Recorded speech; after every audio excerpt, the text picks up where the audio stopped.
Matagal ka na nagaganyan? Opo, matagal na po.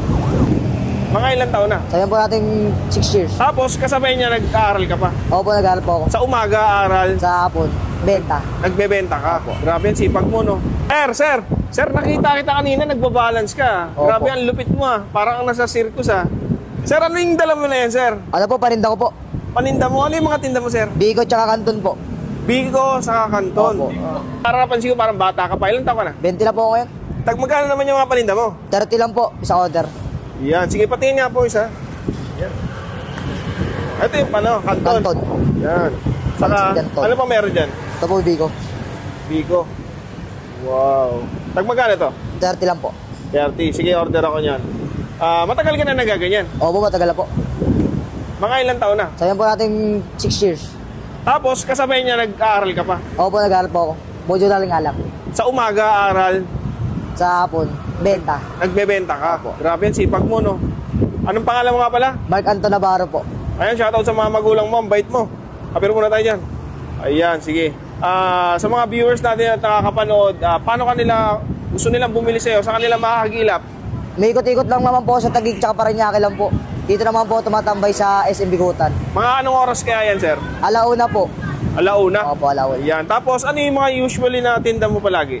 Ano po, minsan po palitaw, spaghetti, Ayan. tsaka ano po, puto paw. Mga puro panghanda, pang piyesta yan, Di po, mabenta lang. Pambenta na. Sige, sir. Sige, tikman na natin yan, sir, ha? Tawa. Kapiro muna tayo, sir. Ang galing mo, sipag mo. Tapos, itong bike na to, sir, ito talaga yung sa'yo. Opo, bike ko yan. Matagal mo na rin gamit yan. Opo, kakapayos lang. Ayan, so shoutout nga pala, baka may gusto mag-sponsor. Ay, ano ka talaga? Taguig po. Taguig ka talaga. Saan sa Taguig? Sa may magsaysay po. Magsaysay. 1, 5, 4, 3, go! Guys, ito na guys, tikman na natin yung paninda ni Sir Mark Navarro na taga-Taguig. Siya yung nakita natin kanina na nagbabalance ng bike. Matagal na pala itong ginagawa. 6 years na habang nag-aaral ka. Lupit, no? Shoutout sa'yo. So, tikman na natin. Ito, Biko. Ano yung mga usual na tinda mo? Biko, Canton, palitaw. Spaghetti. Yun. So, ayan guys, pag napadpad kayo dito sa SM Bikutan, mapapansin nyo siya dito sa likod na sa may terminal ng mga tricycle. Puro malagkit ata ito, ah. Puro po yan. Grabe, oh.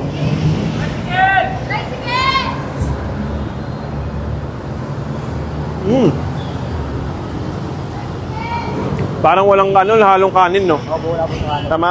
Opo, puro lang po siya. Puro malagkit lang talaga siya, wala siyang halong kanin. Kasi tinan mo ang sticky nyo.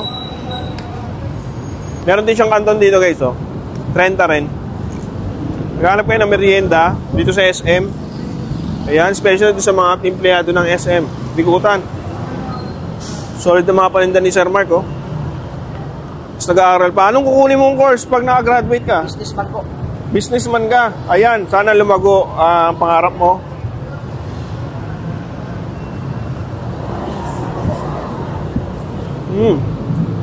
Oh.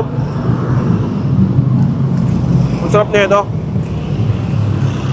Kahit mura, hindi naman nakakompromise yung quality ng pagkain niya. Siguro marami ka ng no? Sukay. Opo, marami. Ngayon pa lang. Ngayon pa lang. Sarap, oh. Sino yung luluto nito? Mama ko po. Ayun, shoutout sa iyo, mama mo. Masarap magluto. Guys, hanggang dito na lang. Mag-uusap pa kami ni Sir Mark. Enjoy ko na ito.